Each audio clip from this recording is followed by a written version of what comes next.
How to deal with success instead of suffering. A little bit about that today on the Gary DeMar Show.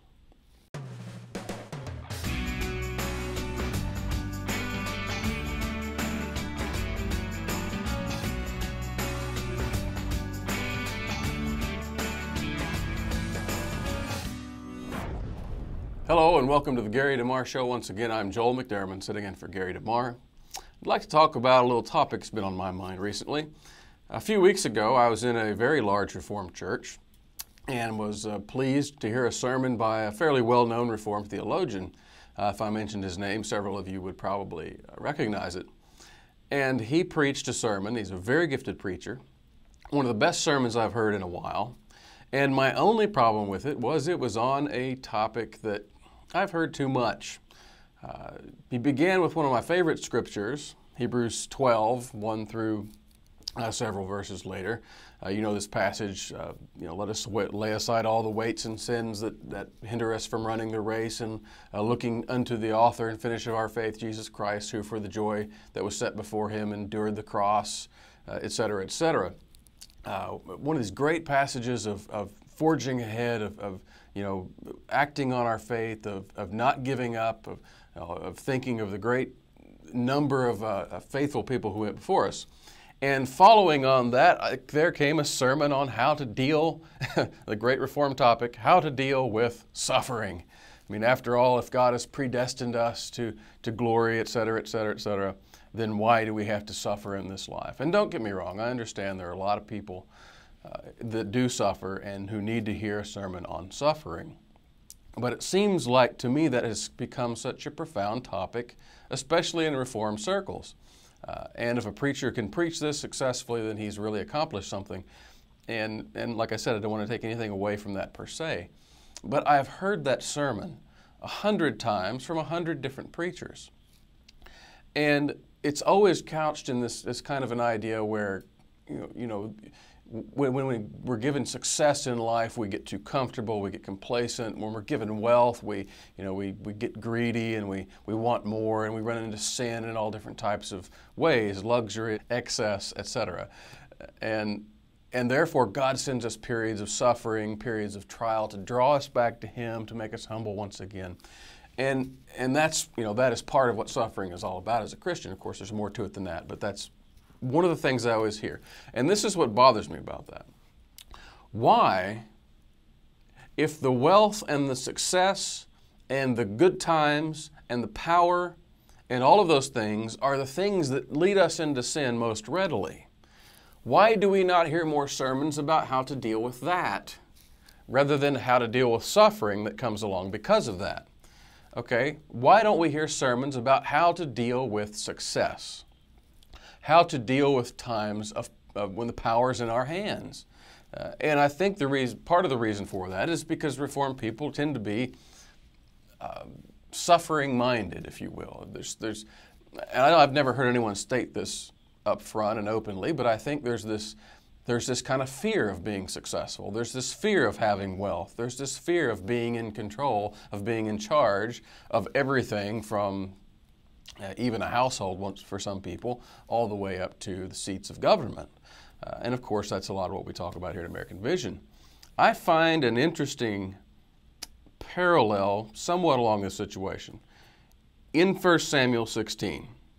Now, this is after God has rejected Saul from being king, of course, after the people have rejected God in 1 Samuel 8 and asked for a king like other nations. Samuel warns them, this is the type of king you're going to have. He's going to be a tyrant. He's going to take your money, your goods, your cattle, your children, etc., and your land. And they blow him off. They say, we want the king anyway. They get him. Exactly what Samuel said happens, plus there are other things involved. And then Saul lets the power go to his head and abuses it, begins to disobey God, etc., etc. So God ends up rejecting Saul. He does this through his word. Saul is not immediately kicked off the throne, but you're dealing with a situation in which God has rejected a disobedient ruler, and yet that has not worked itself out in history to where that ruler's off the throne. In chapter 16, God comes to Samuel. He says this, "How long will you grieve over Saul, since I have rejected him from being king over Israel. Fill your horn with oil and go. I will send you to Jesse the Bethlehemite, for I have selected a king for myself among his sons.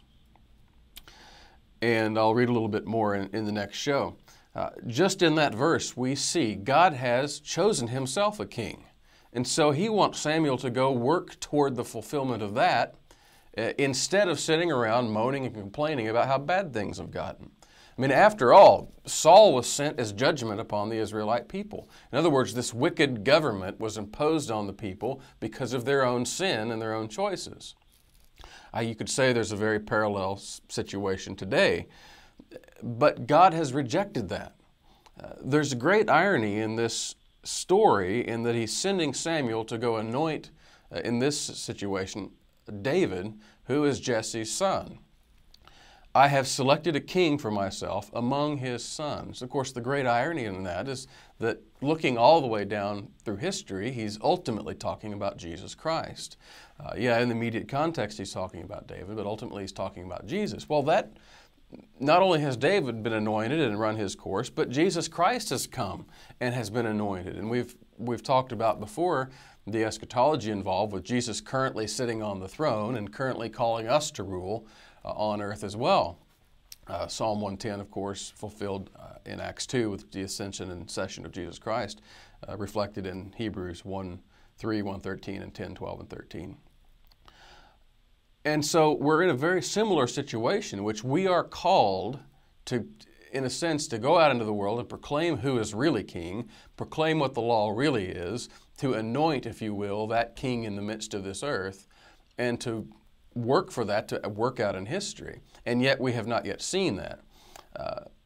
The problem is that means taking responsibility. It means building wealth. It means making connections with people who do have influence in different ways. And don't get me wrong, I'm not saying we should grab the seats of power and impose Christianity. I'm just saying it involves a lot of earthly activity that we are dissuaded from by many preachers because we're constantly talking about living a suffering life and how that glorifies God. Why do not I hear more sermons about this passage and passages like it that call us to go out and have success, to work for success in the world, to work for wealth, to work for influence over the hearts and minds of people? That's what I want to hear more of.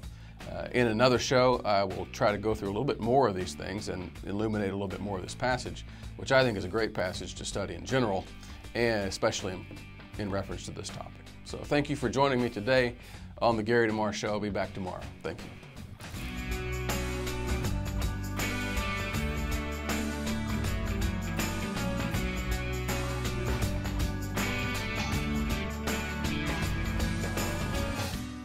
American Vision is proud to present this year's Worldview Super Conference, July 21st through 24th at North Metro Church, Marietta, Georgia.